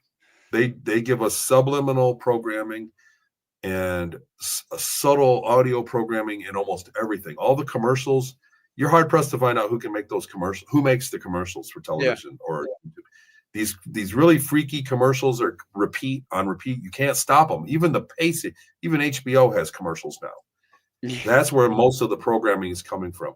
When you sit in the movie theater and the loud THX sound gets really super loud, if you listen closely, there's voices in it. There's whispers. You can hear it. If you listen close. I've heard that before, but I always thought it was static. The louder the initial noise, so the louder the initial signal, the better quality subliminals you can put into it. So a quiet recording, a quiet, peaceful recording can't really load subliminals worth a damn.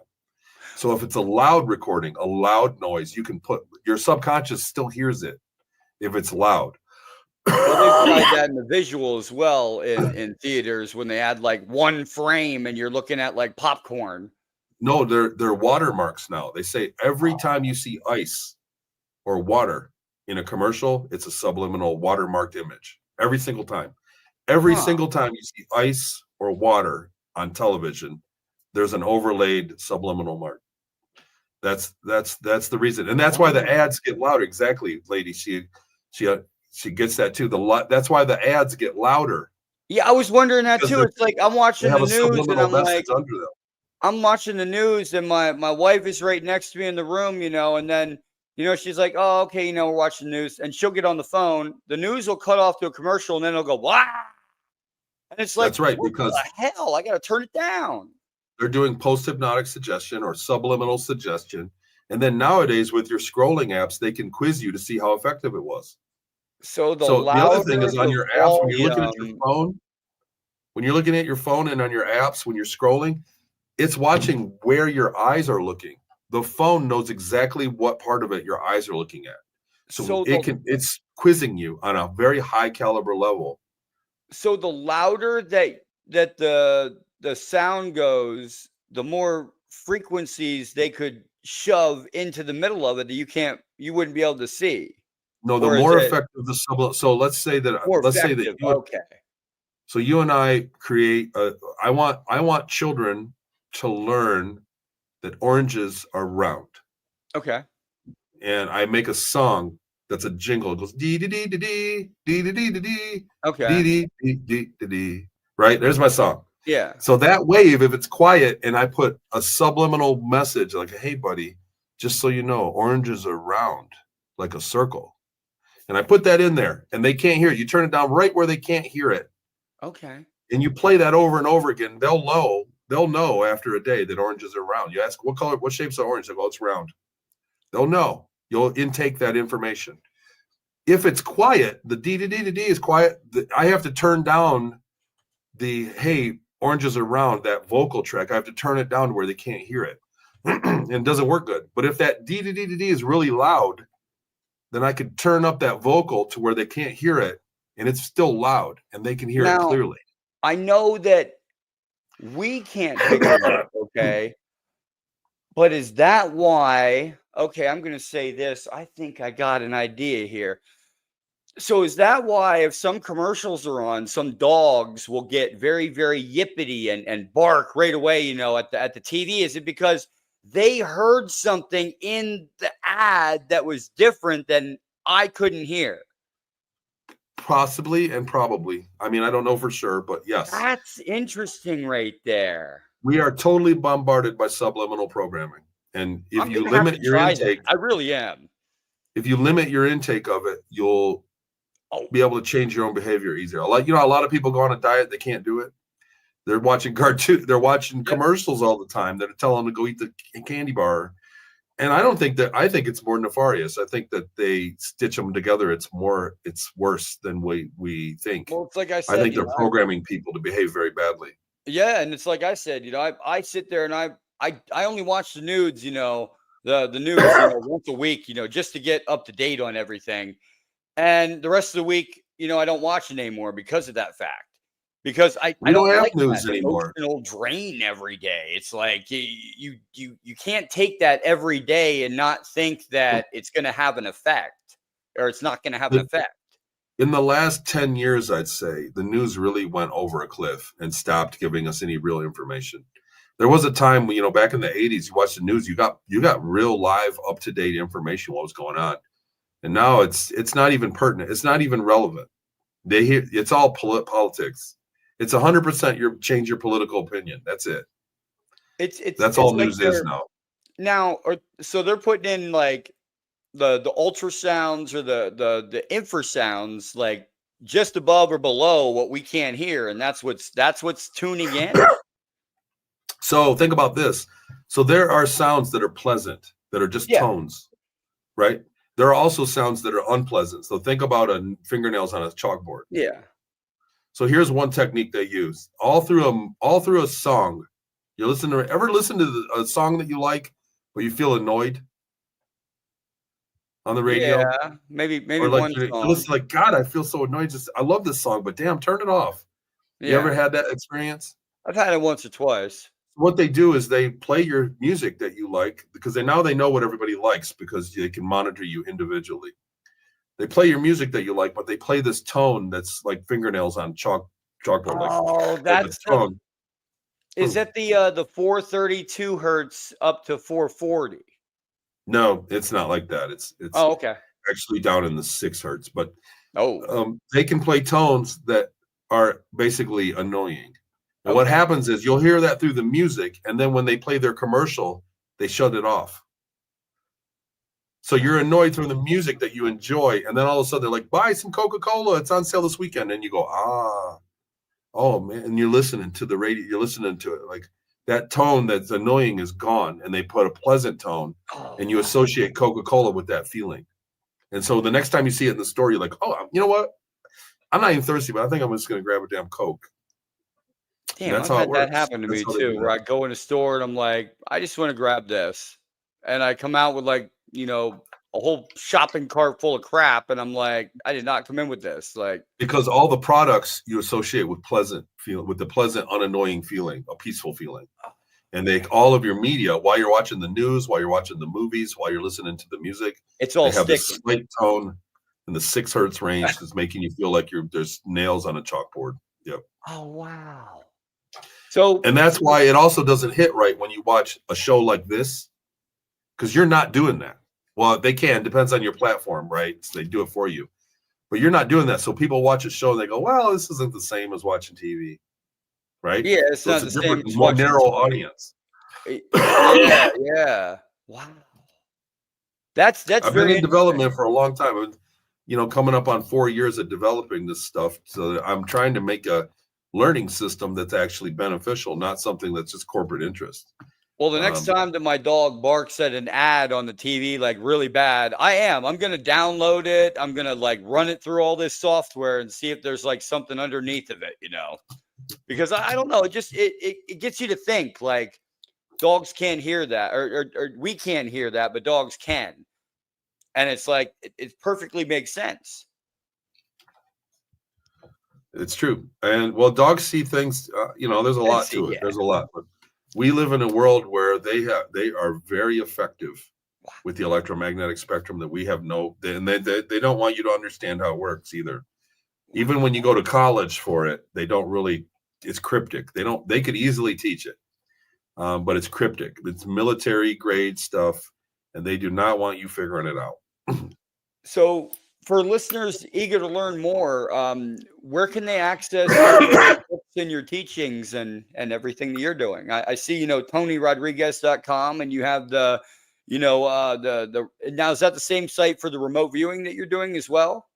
That's my clever plug. Where am I pointing at it here? Oops, this way. That's my clever plug for my products. TonyRodrigues.com is just a landing page. You can find my books that are on Amazon. They're on audiobook as well. I wrote 3 books. Ceres Colony Cavalier and Project Starmaker are about the secret space program and my experience. The book Beyond Sight is about the information that I uncovered when I went to Inyokern physically. And the remote viewing. There's a remote viewing guide in there. There's the countermeasures in there. There's a lot. I'm proud of that work. Okay. The format of the book didn't come out great. The Patreon, it says join Tony's community on mine, is the Patreon, and the alpha group that meets is for the remote viewing. It's like $50 a month.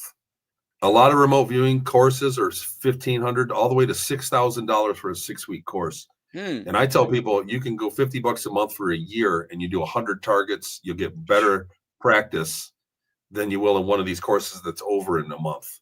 And so every week you do 2 targets, and you learn through practice, not from just some bombardment. And it's only $600 by the end of the year. So payments. And I think that that's a better value for it. And we meet in person. It's me running the groups, and we meet in person on Sundays, Saturdays, or Thursdays. There are different time slots, and it's fun. It's a lot of fun. So that's one of the main things I do. Okay. There's a memory course on there. There's other things. My Patreon, I do Q&As on there, and I do the memory course. My binaurals are on there, and then Scion.com is the binaural website. I need to get an ad on my TonyRodrigues.com. Maybe I'll mess with that today. But yeah, you can find everything there, and any questions. I'm also on Facebook, pretty active. The email on TonyRodrigues.com is totally slammed. There's hundreds of emails in there. I go through them. I might get to 5 or 10 here and there a couple times a week, but it's just so busy. So I always tell people, try to find me on Facebook and shoot me a message. I'll get back. It's faster. Or come through the Patreon. Just be a free member and message me on Patreon. It's faster than the email. Okay. And that's what I'm up to, man. That's awesome, man. Any closing messages you want to share with our audience about everything that we had talked about? Lady, I want to apologize. I hope I wasn't trying to go too hard on you. It's okay if you disagree, and you should keep doing that and worrying about your perspective and your own research. I'm the first to admit that I'm not an absolute expert. I tell things as best I can, but I always tell people keep researching, because I was a victim of this stuff. I'm not the authority. And but great questions, and great to be here, man. Thanks. I'd love, if you ever need me back, I'd love to come back. And I'm honored. Man. I'm honored always to be interviewed by anybody. It's a great honor for people to let me tell my story and to facilitate that. That's what this platform is here for, man. I started this platform for people to tell their stories and let their voices be heard, that wouldn't normally be heard. You can't go on a news network and say, hey, CNN, hey, we're dropping Tony. Here he comes. Like, you're not going to be on CNN. Well, you might. I'm not saying you wouldn't, but you might down the road. But it's going to be scripted. It's going to be this. It's going to be that. No, none of that. You tell your story how it is. Nobody tells you. And not with a bunch of programming. Exactly. There's not a bunch of fly up the sleeve programming tricks that you get from the main networks. So limit your time on the networks. Don't ignore the world, but don't suck it up and just get stuck to it. The programming is real. You're scrolling in your apps. They're all keeping track of you in ways that you can't imagine. It's amazing, the technology they have nowadays. So be advised. Yeah. Me and you will have to talk later on this afternoon if you want, because I was gonna get into these, but it's getting kind of late. So my friend of mine, we went and he actually was all right. Real quickly, he does a run every year. It's called a run, where he tries to land at Area 51. This time, they gave him clearance to land. By accident. No kidding. I was on the plane. This is me taking the photos, but I was like taking them, and this is a screenshot from my phone, but I'm taking the photos as we're flying past Area 51, because when we came into land and they gave us coordinates to land and everything, they saw the plane coming in and they were like, oh, no, wave off, wrong plane, blah, blah, blah, wrong ID number. They were like saying all this stuff. They said, go this direction, but we were already flying past them. And my buddy was like, get your camera out and start recording. And I did. I did.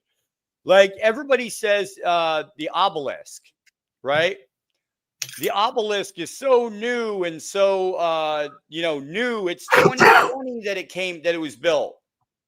This is back in 2017. If you look in the far right corner of that picture, right there's the obelisk. It's I'm always gonna have a been peek there. at that. Huh? I'm gonna have a peek. Yeah, that's interesting. Yeah, I'll send you an email. I've got about 20 or 30 photos flying past Area 51 of the whole base at about maybe 350 feet off the ground, 400 feet. Wow, and they let you land.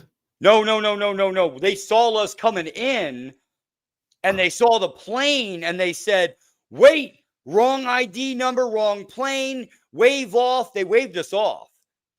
They said, you're not cleared to land now. They thought we were another plane coming in. They thought we were something else, probably another plane that was supposed to be coming in. Maybe they thought that we were early or we were late or something for this. And we were coming in. They said, oh, yeah, you're cleared to land.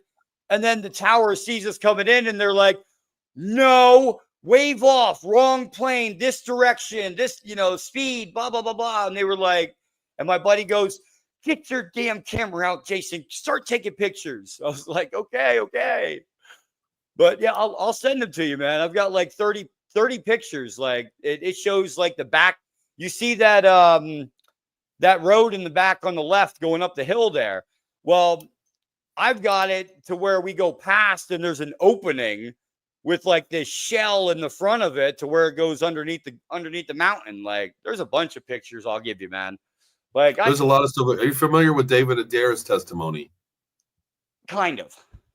He went there and was in a mountain, one of the mountain ones, and he said there was a lift with worm gears that could hold tons and tons of things, and he went down underneath and interacted with a ship there.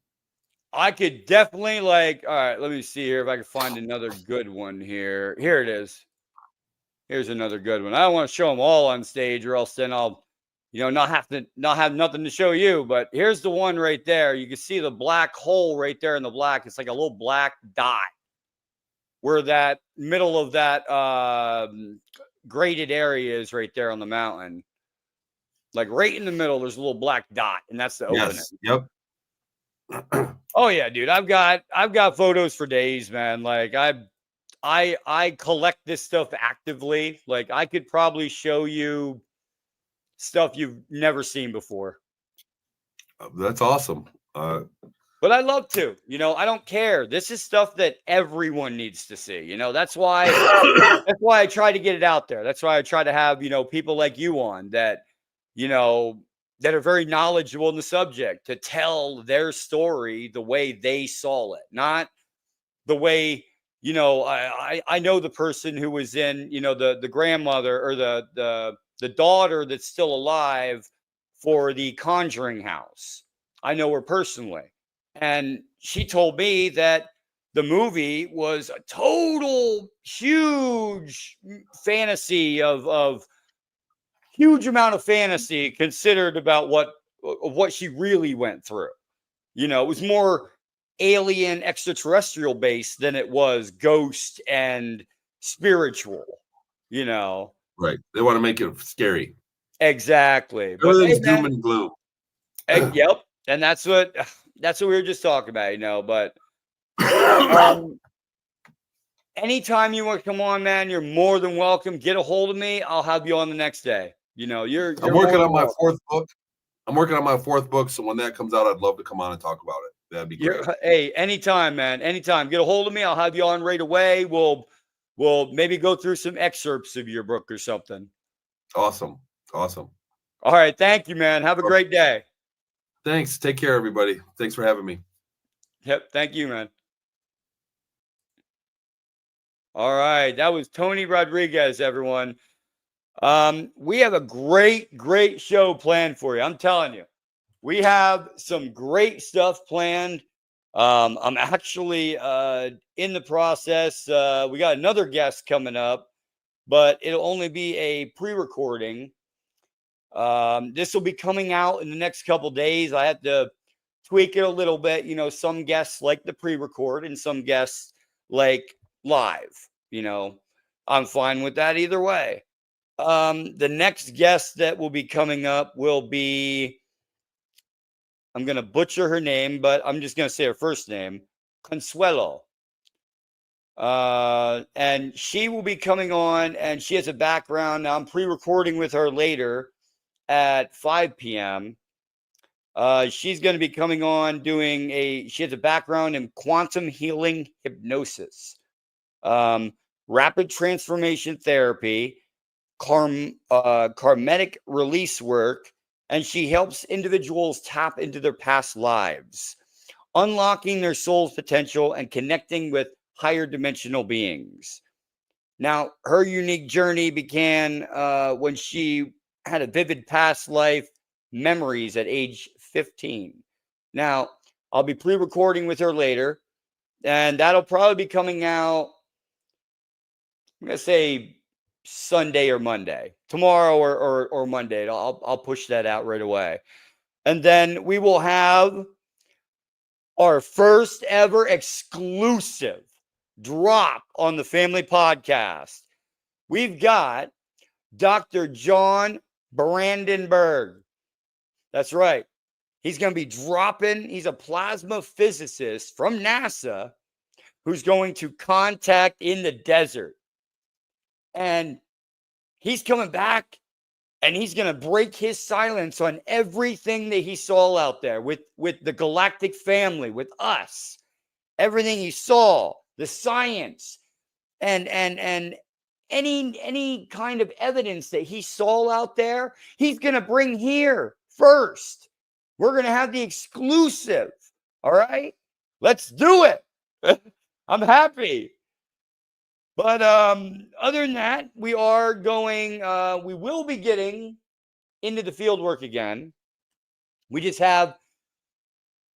some field work, then we do some guests, then we do some more field work. Our next field work we're going to be doing is, I believe we're going to be validating a concrete city for paranormal activity. And that will be in Nescopec, Pennsylvania. I'll be taking again Andrew Schechter, our scientist, our third-party scientist, with us to go over everything that we go over out there. But that's the next field exercise we go to. The field exercises that we do will now be posted on Project Contact's YouTube page. Okay. Galactic Family will still have guests. We'll still have meditations. We'll still have videos. We'll still have field work. However, my time is going to be split as well because we are also going to be doing Project Contact field work as well. So if you do want to see any of the field work we do in the field, Project Contact will be the page to go for YouTube.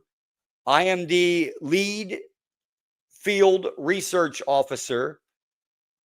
The link to the other channel I will put in the description of this page when it goes up on YouTube.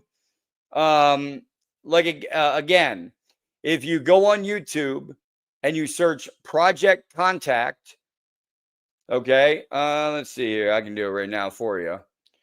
So we'll look it up here. It'll be, let's get it here.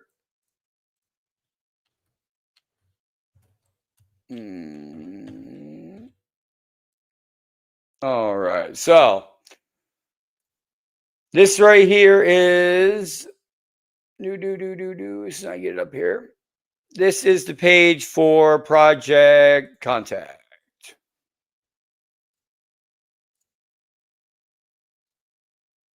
So everybody sees here. All right, this is Project Contact's page. As you can see, we're doing, we did a debrief of the investigation that we did already out there in the field. Now, I do not run Project Contact. Project Contact is run by Zach, and that's who got me on as the lead field research officer for Project Contact. So, Project Contact will be where we go and where you will see any field investigations, exercises. As you can see, some of them on there are already on there as far as the one we went on before. That's the Spook Hill baseline readings with the EMF meter that I did when we were out there. We also will be giving updates on our Hemisync, the gateway, the dog whistle. Oh, that's yes, we are using it, the inviter, but this is the dog whistle that was alleged to be from Jake Barber. We actually had an inside person come to us and give us the actual, the frequency, the hop base, the white noise, all this, what we need to do to actually have it as the dog whistle frequency. So our invention will be using the frequency, but we just named as that dog whistle thing because that was theirs. So that's their frequency that they use that we have on this as well. We also have our gateway audio tapes on there as well, the Hemisync gateway audio tapes on Project Contact. That is as well where you could go into the Hemisync into your mind, and it'll help you. It'll help you get better brainwave entrainment as far as getting you into a more meditative state.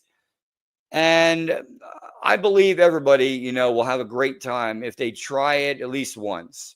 Try it once. If it doesn't work, sometimes, people have adverse reactions or something with it. But for the most part, I'm just happy to be here. Happy to, give you guys a great show. And oh, well, I know, Lady D, you're not happy with that, but we took the frequencies from the dog whistle, and we are incorporating them into our mechanical device that we are building. Not completed yet, but we are building brainwave entrainment device. Now, once we're completed, that is the inviter. That is the inviter. The only reason why the dog whistle frequency is on there and labeled as such is because that's their frequency. Don't want to mess with it, but if you do want to try it to see if it works, we just post it on there just in case, But regardless, people, regardless, Galactic Family, I'm here for you. I love you guys. Anybody needs me, I will always be here for you. Facebook, LinkedIn, YouTube. You can find me on X. Get a hold of me. I'm always around, and I don't mind answering questions. I don't mind, shooting the shit. Sometimes we got to get out of the house and go do something, right? Go take a walk. Go take a walk in nature. After this, that's what I'm doing. I'm going to take my dog, which is somewhere around here. My dog, Princess. Princess. Princess.